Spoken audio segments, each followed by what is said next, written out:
hadisnya kita ketika mengkaji dengan ilmu-ilmu Allah, yang ilmu Allah ini adalah sangat luas sekali. Maka dari itu alhamdulillah beliau sudah hadir di tengah-tengah kita. Kami pun yakin kesibukan apapun kalau tidak sangat penting sekali, beliau pasti akan hadir di tengah-tengah kita pas pada waktu ucapan. Maka dari itu ibu bapak semuanya, monggo kita bersama-sama untuk melaksanakan kajian ilmu di petang hari ini. Mudah-mudahan saja dengan kajian ilmu di malam Kamis ini kita senantiasa selalu untuk mendapatkan barokah dari Allah Subhanahu wa taala dan digolongkan sebagai hamba yang beriman, bertakwa, dan insya Allah digaransi untuk masuk Islam besok di yaumil kiamat. Allahumma amin. Waktu dan tempat kami akan kepada beliau. Mudah-mudahan kita semuanya senantiasa untuk selalu beristiqomah thalabul ilmi. Bila taufiq wal hidayah. Wassalamualaikum warahmatullahi wabarakatuh. Waalaikumsalam.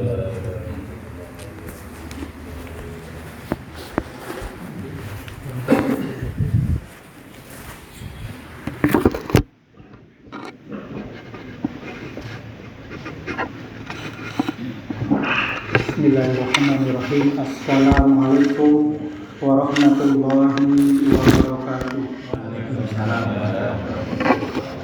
Alhamdulillah wa bihi nasta'inuhu wa nastaghfiruh wa na'udzu billahi min shururi anfusina wa min sayyiati a'malina.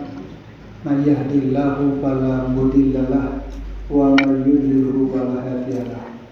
Asyhadu an la ilaha illallah wahdahu la syarika lahu wa asyhadu anna Muhammadan abduhu wa rasuluh la nabiyya wa la rasulah ba'da.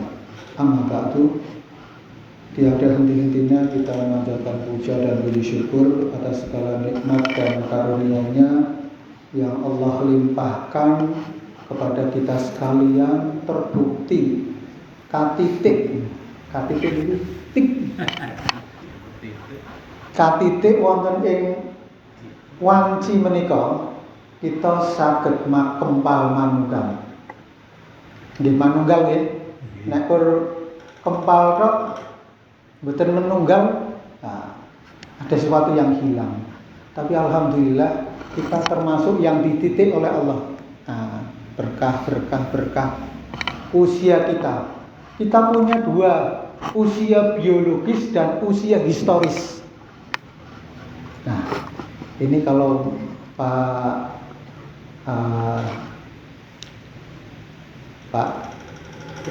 Ridho sampun purno, berarti di atas 60.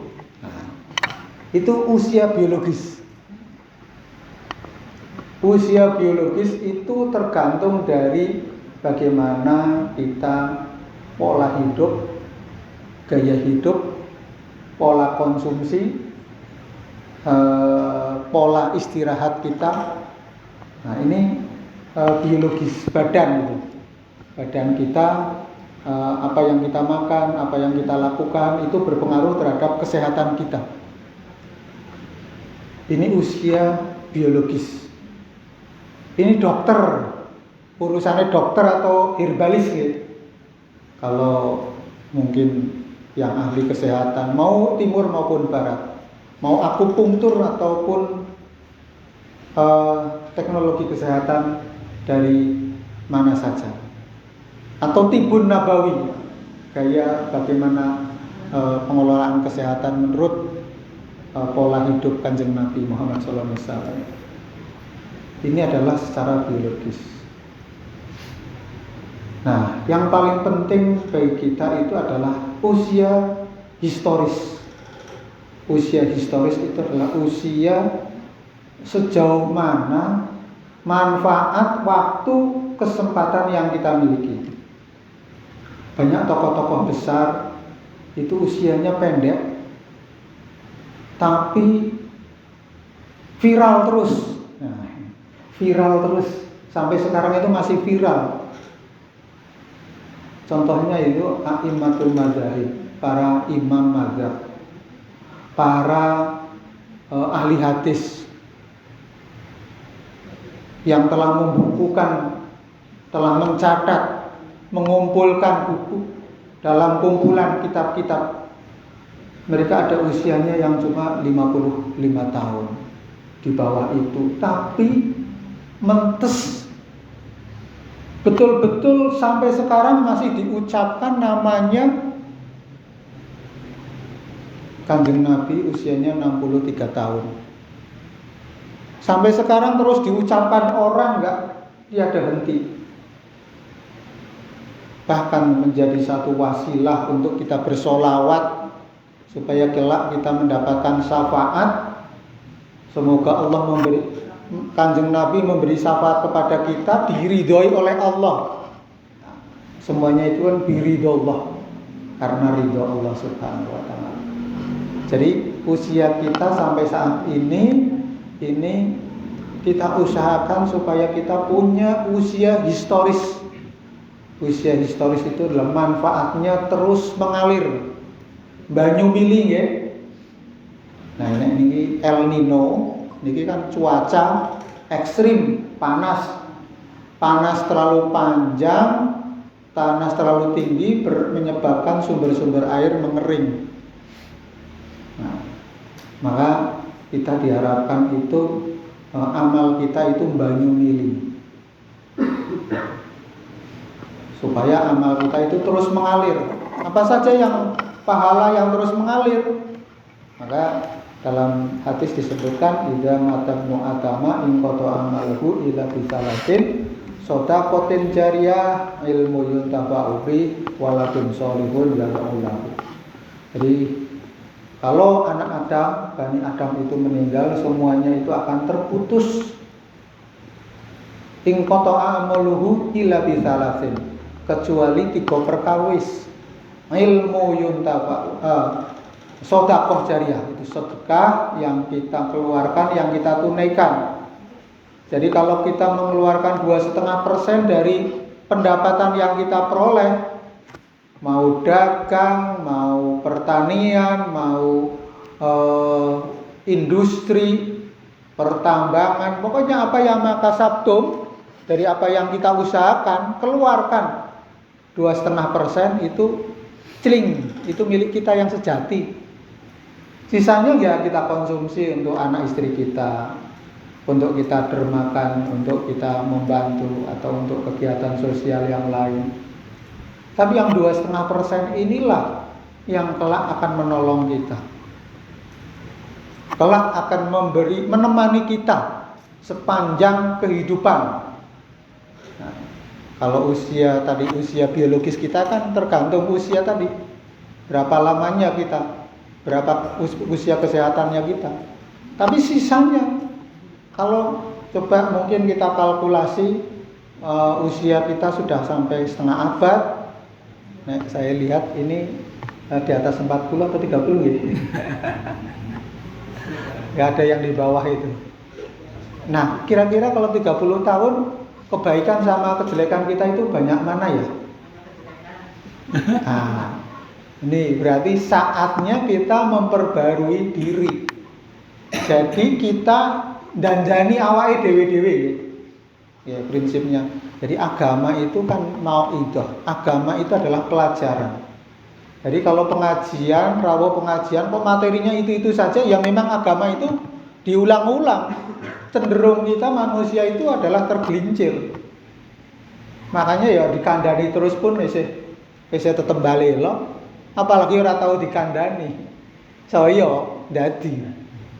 Makanya itu. Jadi agama itu adalah membimbing kita, menuntun kita untuk selalu tadi kecenderungan untuk mendapatkan takwa, terinspirasi oleh takwa. Tapi Allah memberikan peringatan kepada kita, wa alhamaha fujuraha wa taqwaha. Manusia itu diilhamkan untuk melakukan kejahatan dan kebaikan, ketakwaan. Dan 2 hal ini yang menyebabkan itu dunia itu ya carut marut itu. Coba kalau manusia itu seperti malaikat. Wape terus. Coba kalau manusia itu seperti setan, dua kesetanan terus. Setannya berhenti menggoda, manusia isi kesetanan. Itu. Makanya itu setan itu mengajak kebaikan, kejahatan, sementara setan itu mengajak ke setan. Malaikat mengajak kepada senantiasa pada kebaikan. Sebaliknya setan itu kejahatan. Jadi kita diilhamkan oleh Allah ilham untuk berbuat buruk dan berbuat baik. Nah, ini pengaruhnya mana itu? Ini maka Allah menguji kita sekalian liyabluwakum ayyukum ahsanu amala. Jadi itu. Maka amal yang kedua adalah ilmu yuntafa'u bih. Tadi Pak Brido sampun matur bahwa forum ini adalah forum ilmu. Kita bisa bertukar. Sumber ilmu itu ada di dalam Al-Quran dan As-Sunnah. Tapi kalau tidak pernah kita kaji, tidak pernah kita baca, tidak pernah kita uraikan, kita telaah, mungkin ya hanya sekedar tulisan dan catatan saja. Isinya dioncai atau kandungannya itu tidak ada. Baik itu melalui berbagai metode ataupun cara-cara. Caranya bisa terjemah, bisa tafsir. Tafsir bil maksur itu tafsir ayat dengan ayat. Jadi ayat satu itu hubungannya dengan ayat yang lain. Makanya biasanya Allah itu memberikan redaksi itu berbeda-beda.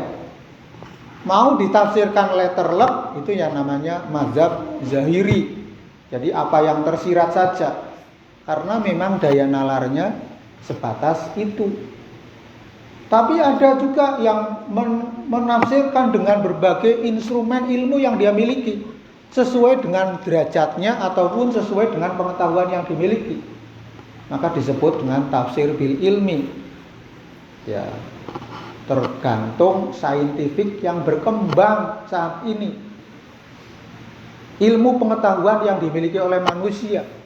Maka Al-Quran soleh likuli makan wal zaman. Al-Quran itu senantiasa relevan untuk setiap masa, waktu. Manusianya bisa berubah-ubah, Al-Qurannya tetap. Yang berubah adalah bagaimana memahaminya sesuai dengan kadar pengetahuan yang kita miliki. Maka Allah berikan ilmu pengetahuan kepada manusia. Wa 'allamal adamal asma'a. Allah mengajarkan berbagai macam nama ataupun istilah atau pengetahuan kepada Nabi Adam. Siapa sih yang manusia pertama? Bagaimana cara mendapatkan pengetahuannya? Ya tadi Allah mengajarkan Adam. Maupun dengan nalar sendiri dia akan mengamati apa yang ada di sekitarnya. Termasuk seperti Nabiullah Ibrahim alaihissalam ketika mencari hakikat dari Allah Subhanahu wa taala. Dia menatap alam yang sekitarnya, temui bulan purnama, kemudian semilir kados mengaten, padang jinglang, sapa sing ora seneng atine. Ini dianggap bahwa rembulan yang seharusnya ini malam gelap gulita kok jadi terang benderang. Yang menerangi itulah dianggap sebagai Tuhan, pangeran. Tapi seiring dengan perjalanan waktu, bulan itu ya ora purnama terus. Maka bergeser, surut atau berganti hari. Apakah sifat Tuhan itu seperti itu, berubah-ubah? Nah, kalau berubah kok muncul lagi siang hari, fajar menyingsing, matahari lebih kuat sinarnya, lebih indah lagi, alam menjadi, dunia ini menjadi cerah. Yo, itu dianggap wah ini jauh lebih hebat lagi daripada bulan. Kesimpulan Ibrahim, inilah yang dinamakan Tuhan. Tapi seiring dengan itu, matahari juga tenggelam. Akhirnya Ibrahim berkesimpulan bahwa Allah itu bukan yang terbit dan tenggelam. Allah itu ya wal awalu wal akhiru wal zahiru wal batinu. Nah inilah, maka kitab keimanan ini penting untuk kita ketahui, untuk kita pahami, untuk kita miliki. Maka dengan ilmu kita akan bisa mobilitas vertikal ya. Kalau di pendidikan formal itu ilmu itu menyebabkan orang punya ijazah. Nah, punya ijazah itu bisa untuk ijabsah. Untuk mencari pekerjaan, untuk bisa bekerja, untuk bisa mandiri. Ya, tidak hanya karena ijazahnya saja, tapi adalah hakikat ilmu itu adalah mencerahkan, membuat, memadangkan, menyebabkan orang itu bisa mengatasi masalahnya, untuk bisa mencari solusi. Makanya anak-anak kita itu kita didik, kita bekali dengan ilmu pengetahuan supaya mereka itu mandiri pada masanya, pada zamannya. Kalau Nabi mengajarkan kepada kita atau kepada putra-putranya itu memanah, menunggang kuda dan berenang. Ini life skill. Ya Pak, anak-anak kita latih memanah, menunggang kuda dan renang. Saiki renangnya ora ini. Kaline asat. Nah, itu perlu. Jadi sebenarnya kalau kita renungkan dari makna itu adalah bekali anak-anak kita itu dengan life skill. Maka di dalam ayat disebutkan wal yahsyal ladzina law taraku min khalfihim dzurriatan di'afa. Janganlah kalian meninggalkan di belakang kalian itu generasi yang lemah. Lemah apanya? Lemah akidahnya. Lemah spiritualnya. Salate ora genep. Biasanya gelem salat tapi nek dileke. Nek ora dileke hilang. Itu harus dijaga. Ku anfusakum wa ahlikum nar. Jagalah dirimu dan keluargamu dari siksa api neraka.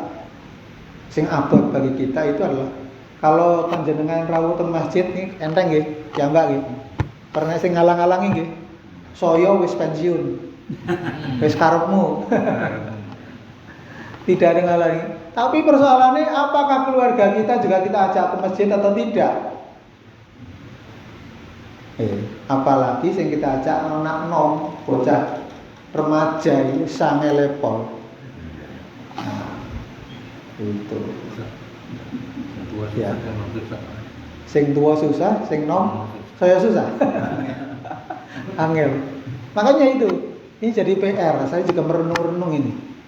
Wah, ini nyonya kula tok jak pengajian kok rada angel iki. Padahal aku yang ngajak-ajak. Apa masalahnya? Nah, anak kula tok jak ngaji kok rada angel ya. Perlu mungkin ngajinya generasi milenial berbeda. Tapi harus kita arahkan itu. Sholat subuh anak remaja kok susah.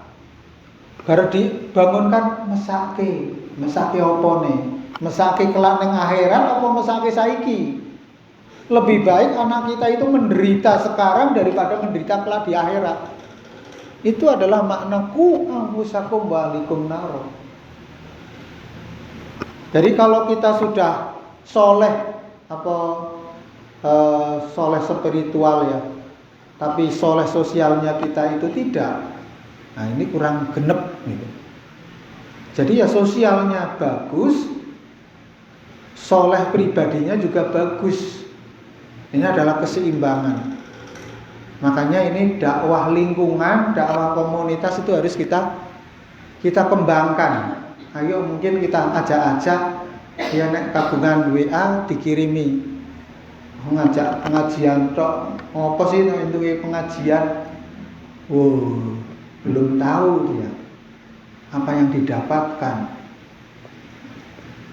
Hakikat kehidupan itu di pengajian itu. Kalau cuma hiburan di televisi ataupun di HP kita, ya ada. Apakah itu membawa kepada kehidupan akhirat? Majelis-majelis ilmu, ya kan iso ngaji neng omah dhewean karo YouTuber, para kiai-kiai dari itu kan bisa. Tidak perlu datang ke masjid silaturahmi.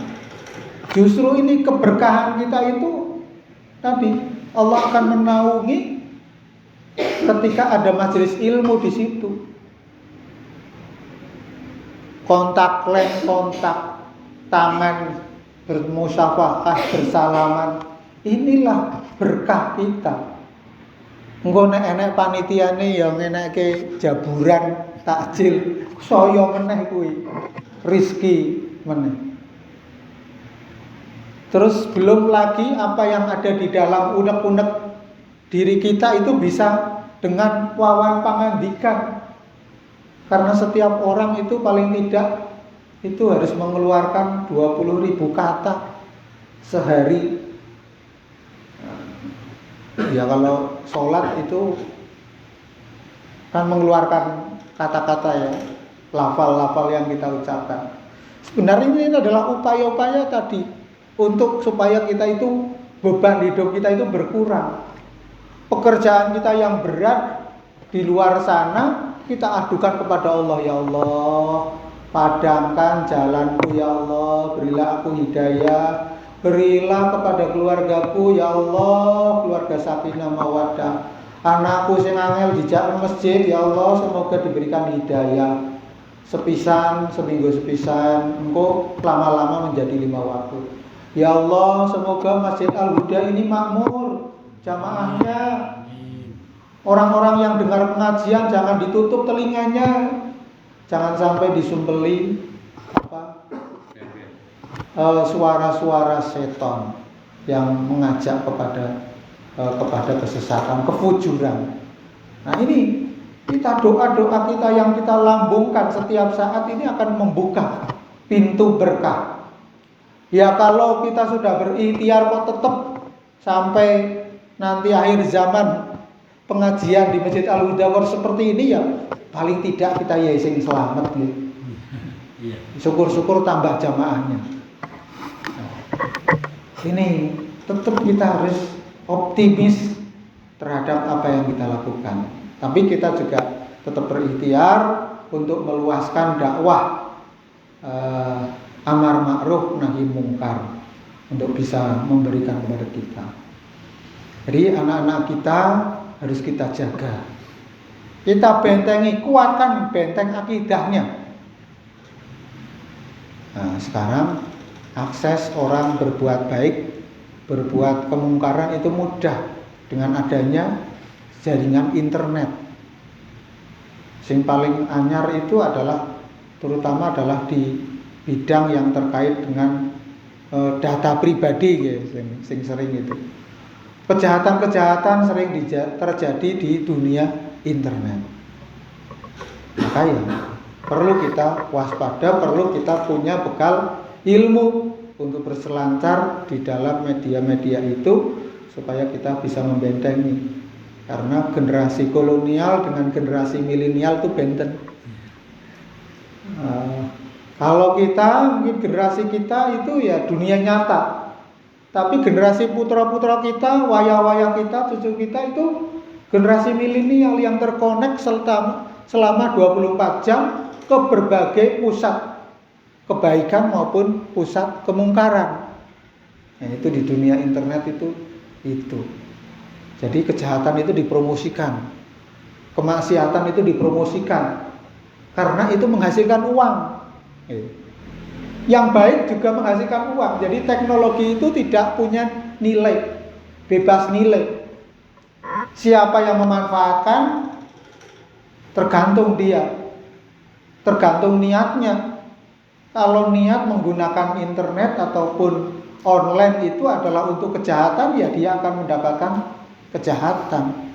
Kalau di dunia maya itu kita memanfaatkan untuk beramal soleh, Ya insya Allah. Amal soleh itu contohnya mungkin di situ ada selebaran, ada himbauan, donasi untuk penanggulangan bencana, ada nomor rekeningnya. Kita klik karena kita punya saldo di dompet digital kita, nah, kita bisa kirim donasi. Ada untuk fakir miskin, ada lembaga Lazis yang menghimpun dana-dana untuk sosial. Nah itu bisa. Tapi juga muncul berseliweran situs-situs judi ribuan.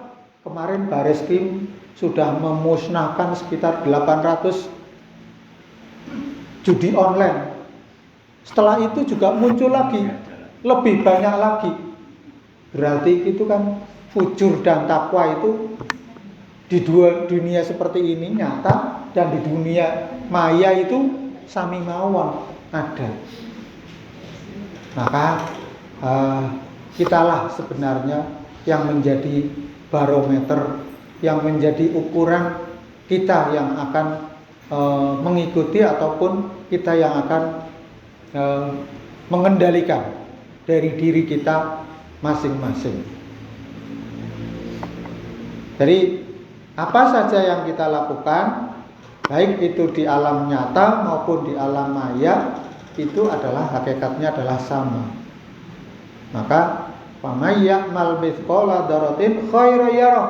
Barang siapa yang melakukan kebaikan, maka Allah akan membalasnya. Sebaliknya, siapa saja yang melakukan kejahatan, baik di dunia nyata maupun di dunia maya, tetap Allah akan memberikan balasan. Bahkan banyak hacker-hacker itu orang membobol akun media yang dimiliki oleh perbankan. Sering kan nonton berita Bank A dibobol, nasabahnya, akunnya dipakai, tahu-tahu saldonya jadi 0. Ini kejahatan. Sekarang kejahatan tidak hanya face to face, tapi adalah di dunia yang tidak kelihatan. Mencuri dengan cara teknologi tinggi. Maka anak-anak kita bekali akhlak, bahwa akhlak bermedia sosial, akhlak di dunia online maupun akhlak di dunia nyata sama.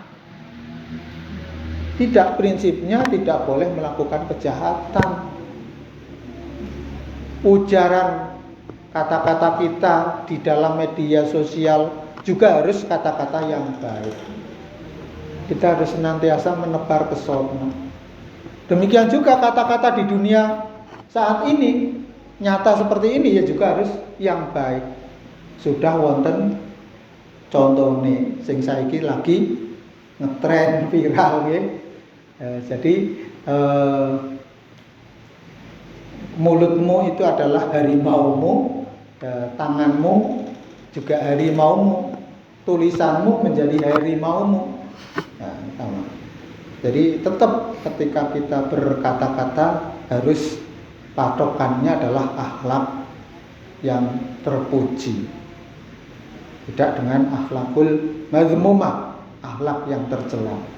Karena Kanjeng Nabi Muhammad SAW diutus ke muka bumi ini dalam rangka liputam mima makarimal akhlak, untuk menyempurnakan akhlak budi pekerti kita masing-masing.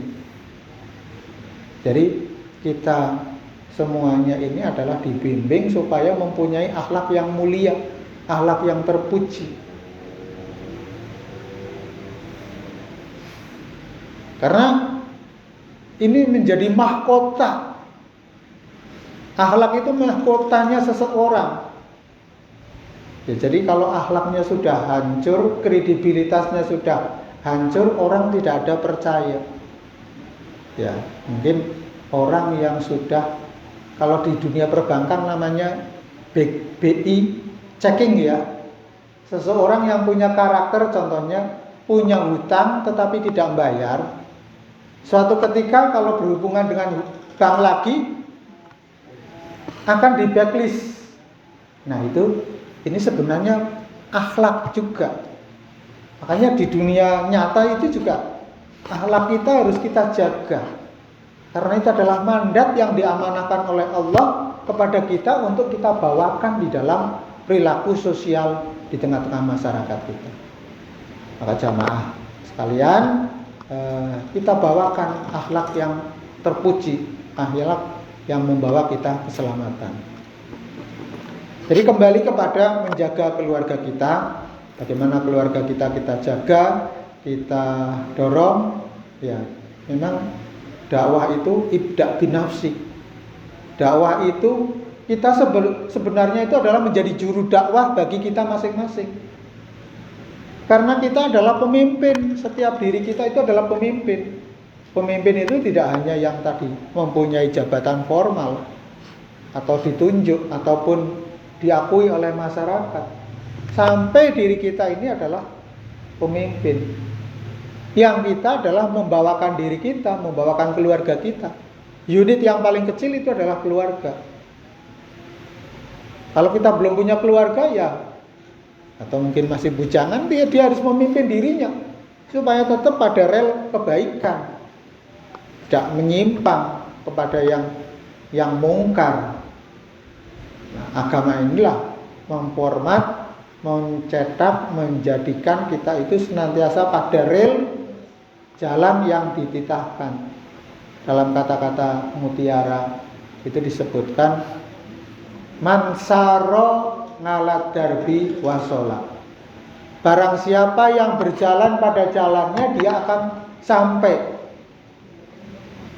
Siapa yang mengikuti siratal mustaqim, dia akan menemui kenikmatan yang berupa jannah yang dijanjikan oleh Allah. Nah, mempersiapkan bagaimana kita bisa di jalan siratal mustaqim itu memang berat, banyak godanya.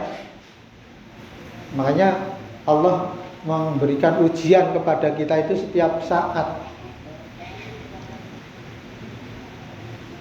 di mana liyabluwakum ayyukum ahsanu amala, untuk menguji siapakah di antara kita yang terbaik amalnya. Maka inilah yang harus kita jaga, harus kita rawat, baik pribadi kita, keluarga kita, ataupun masyarakat. Makanya kalau masyarakat dibutuhkan yang namanya dakwah, amar ma'ruf nahi mungkar, mengajak kebaikan, kemudian mencegah kemungkaran. Yang paling berat dakwahnya itu adalah nahi mungkar. Ini memang urusannya mereka yang punya ulil amri. Biasa mereka yang mempunyai kekuatan, mempunyai power, mempunyai kekuasaan. Kekuasaan berupa harta, kekuasaan berupa ilmu pengetahuan, kekuasaan berupa jabatan. Nah, ini mestinya digunakan untuk tadi dakwah, untuk mengajak maupun untuk mencegah, mengatasi yang mungkar, menjadi tugas bagi kita. Maka amar ma'ruf nahi mungkar yang paling sederhana ya kita ajak keluarga kita perbaiki keluarga kita masing-masing. Maka itulah anfusakum wa ahlikum naro, jagalah dirimu dan keluargamu dari siksa api neraka. Oke, mekaten nggih sebelum adzan isya, monggo kalau ada pertanyaan kami persilahkan kepada jamaah. Mekaten sementara dulu.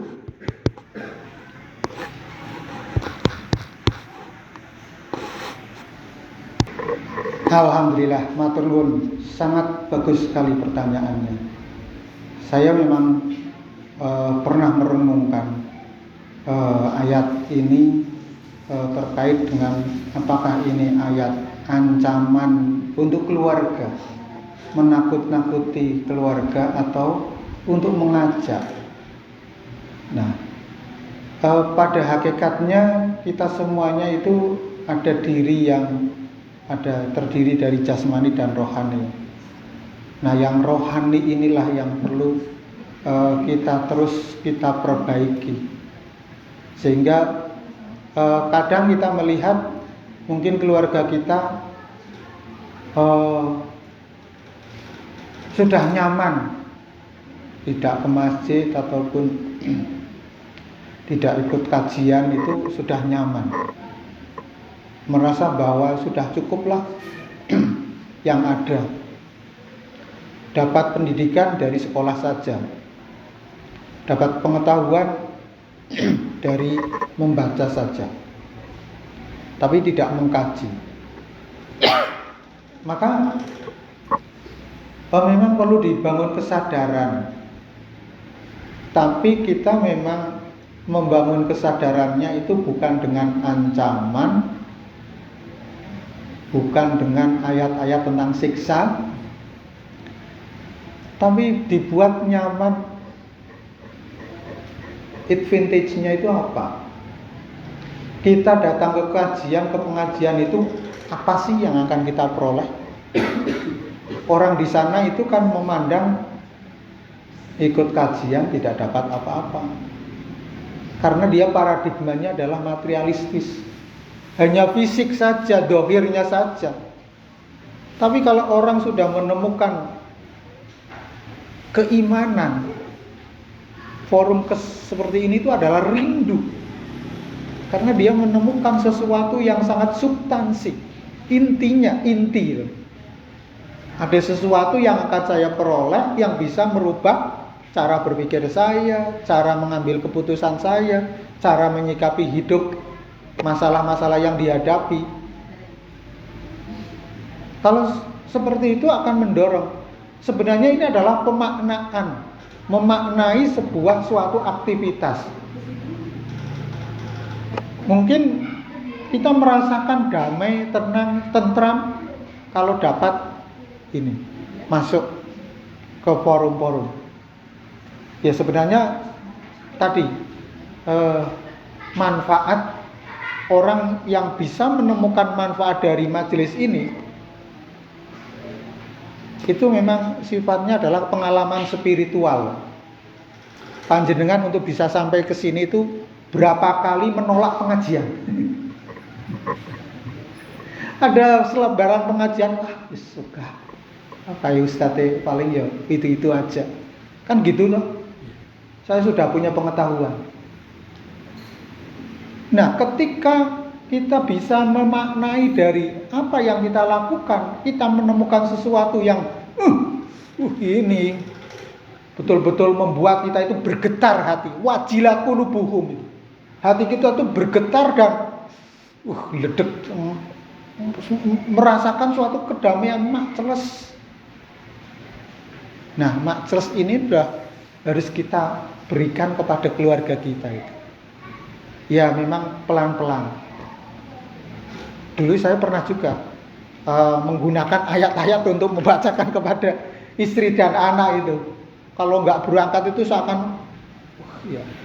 Tapi ya harus kita doakan. Suatu ketika nanti mereka akan gembrigah sendiri, menemukan tadi advantage komparatifnya, menemukan manfaat. Nah, hanya saja memang dosa dan pahala ini tidak bisa kita lihat. Sifatnya spiritual, bukan material. Kecuali tadi awalnya ya kita motivasi, mungkin ada snack yuk, snacknya secara bermutu. Itu karena itu orang udah berpikirnya berbeda. Coba kalau mungkin ke masjid itu diberikan emas segunung.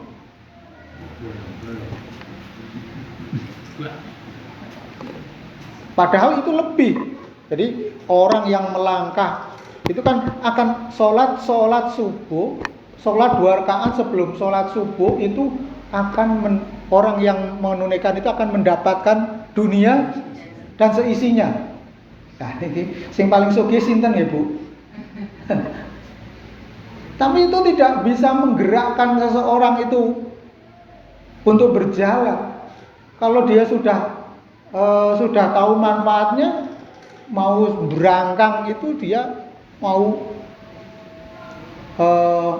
pergi ke masjid dilakukan. Sesibuk apapun pekerjaannya, dia akan mengutamakan di situ. Dia menghentikan aktivitas duniawinya, kemudian dia beralih. Karena di situ menemukan sesuatu nilai, values, ketenangan batin, ketenangan jiwa. Inilah yang menguatkan kita.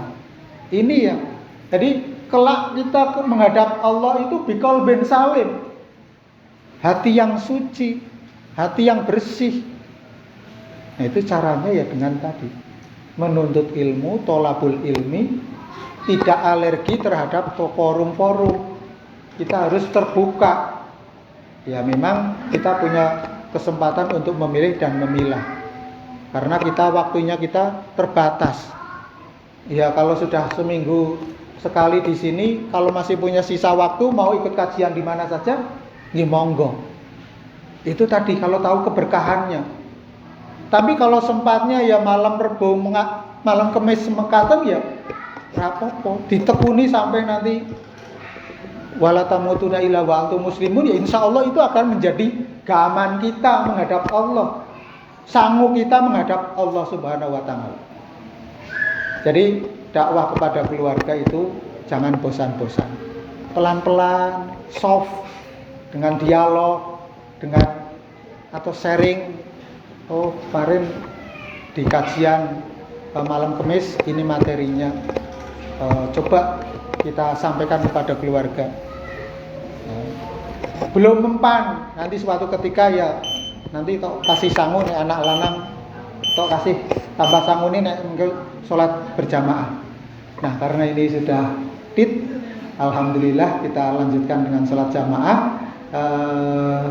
Terima kasih atas pertanyaannya dan kerawuhan Bapak Ibu sekalian. Semoga ini menjadi sangu kita, betul-betul menjadi ilmu yang bermanfaat. Saya menyampaikan semata-mata itu adalah dari Allah Subhanahu wa Ta'ala. Kalau ada kesalahan itu adalah semata-mata nafsu dari kita, dan kita beristighfar kepada Allah Subhanahu wa Ta'ala, memohon ampun sehingga kita diberikan hati yang tulus, hati yang bersih, hati yang selamat. Makaten kurang lebihnya mohon maaf. Wabillahi taufiq wal hidayah. Nasrun minallah wa fathun qarib. Wassalamualaikum warahmatullahi wabarakatuh.